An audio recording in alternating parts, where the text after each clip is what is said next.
তা 500 বছর আগে মহাপ্রভু এখানে এসেছিলেন, বিশ্রাম করেছিলেন কোনো স্থানে। করার পর 100 বছর পর এই জায়গাটা ছিল যাদব দত্ত, জমিদার দত্তদের।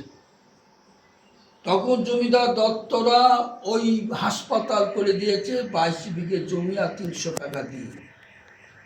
তারপরে ওনার ভাইপো হচ্ছে ভূদেবচন্দ্র দত্ত, তার যেখানে হাই স্কুল আছে পাশে একটা গাব গাছ আছে, 400 বছরের গাব গাছ পুরনো সাক্ষী। তারপরে ওনার স্ত্রী প্রিয়াঙ্কা দত্ত ওনাকে স্বপ্ন দেয় আমার নিতাই গৌর, যে বলছে যে আমি তোদের স্থানে এখানে এসেছিলাম, তখন এই দত্তদের সব ছিল জমিদার দত্তদের। তখন আমাদের প্রতিষ্ঠা কর, এখানে খ্যারের ঘর বা টালির ঘর দিয়ে করে, নিম কাঠের দিয়ে হয়। এটা পুরো 400 বছরে। তা 400 বছর প্রমাণ নিতাই গৌর আর শান্তিপুরের যে মদন গোপাল বড় গোস্বামী বাড়ি, যেখানে অদ্বৈত যেখানে ধ্যান করতেন বাবলা, একই সময়। নদিয়া জেলার মধ্যে 3টে ধর্মীয় জায়গা আছে, 3টে। এক হচ্ছে নবদ্বীপ, এক হচ্ছে শান্তিপুর, এক হচ্ছে হবিবপুর। হবিবপুরে কেউ কমিটি নেই, কেউ দেওয়ার লোক নেই, এই যে ঝোর মোড় ঘর এই হয়ে আছে।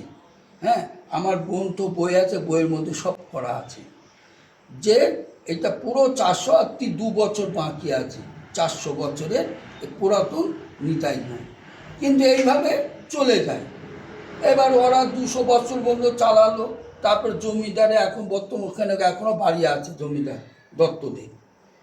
তা এখনও সেই ওরাও হতে হতে নিজেরই এখন পেট চলছে না, সব জমিদার ফুরে গেল।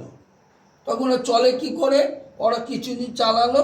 তারপরে যে বাবাজি এখানে থাকবে সেই বাবাজি চালাবে।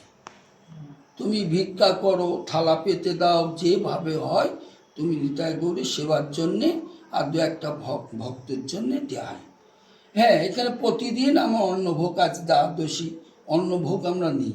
আমরা 50 টাকা করে নিই। আমি নিজে রান্না করব, নিজে পুজো করব, নিজে পরিবেশন করব, একসাথেই নেব। 2-4 জনা 5 জনা প্রতিদিন হবে। আর বললো যে আমার অনেকজনা দেয়ই না আমাকে, বাবা প্রসাদ পাবো, বসো। আমরা এইভাবে আমি করি। হ্যাঁ, এখানে আমি থাকি, ওই ভিক্ষা করে যে একটু পরে ভিক্ষা করতে যাব, এতেই হবে। ওই যে ওই উনি আবার চাল টাল ইত্যাদি দিয়ে গেল, যে প্রসাদ নিয়ে গেল, ওরা দ্বাদশী করেছে, একাদশী করেছে, এইভাবে আমার চলে। এখানে কমিটিরা দেয় না, 2টো অনুষ্ঠান হয়। তার 365 দিনের মধ্যে ওদের হচ্ছে 3 দিন। যেদিন অধিবাস, নাম কীর্তন, মৎস্য, বিশাল মেলা হয়, বিশাল মৎস্য হয়। 3 দিনই অঢাল প্রসাদ পাওয়া। ওই 3 দিন হয়ে গেল, ওরা গুটি গাটি যা পেলো নিয়ে চলে গেল, মিটে গেল। এবার তারপর দিন থেকে আবার ভিক্ষা করো, আবার চলো। এইভাবে যে থাকবে বাবাজি তাই। এখন আমার পালা 5 বছর আছে, জানি না কিভাবে করব, চলে যাই। আমার নিতাই গৌর চলে যায়। কালকে পৌনি হয়নি সকালবেলা থেকে, পরশুদিন কোথায় কেউ আসিউনি দিউনি। বেশ সন্ধেবেলায় এক মার বাবা 2জনে আসলো, কথা শুনলো, দেখো 101 টাকা দিয়ে গেল। তাহলে কে দিল? আমার নিতাই গৌর দিল। কালকে একাদশী হয়েছে। হ্যাঁ, এইভাবেই আমার চলে মা, তাছাড়া কোনো কমিটি নেই। এই এতগুলো কথা, ওই ইস্কনে লক্ষ লক্ষ টাকা, কোটি কোটি টাকা আসছে বাইরে, যে ঘর করে রেখেছে, প্রচুর ইনকাম। হ্যাঁ, আর আসল প্রসাদ পাওয়া যাবে না। যে আসল প্রসাদটা জগন্নাথ পুজো হয় সেইটা কিন্তু মহারাজজি ওই আলাদা রান্না করবে, আলাদা নিয়ে চলে যায়। এইদিকে অন্য জনগণরা রান্না করে, জনগণ হোটেলের মতন। টিকিট আছে, টিকিটে পয়সা দাও, 2-3 রকম আছে, করবে।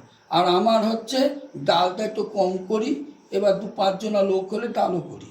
পনির আমার থাকবে, পনির আমি ডালটা খুব খাই না। পনির, একটা চচ্চড়ি, আর ডাল হলে ডাল, আর 2-1টা ভাজা, এইভাবে করে আমি 50 টাকা নিয়ে এইভাবে আমি প্রসাদও ভোগও দিই, আমি এইভাবে করি।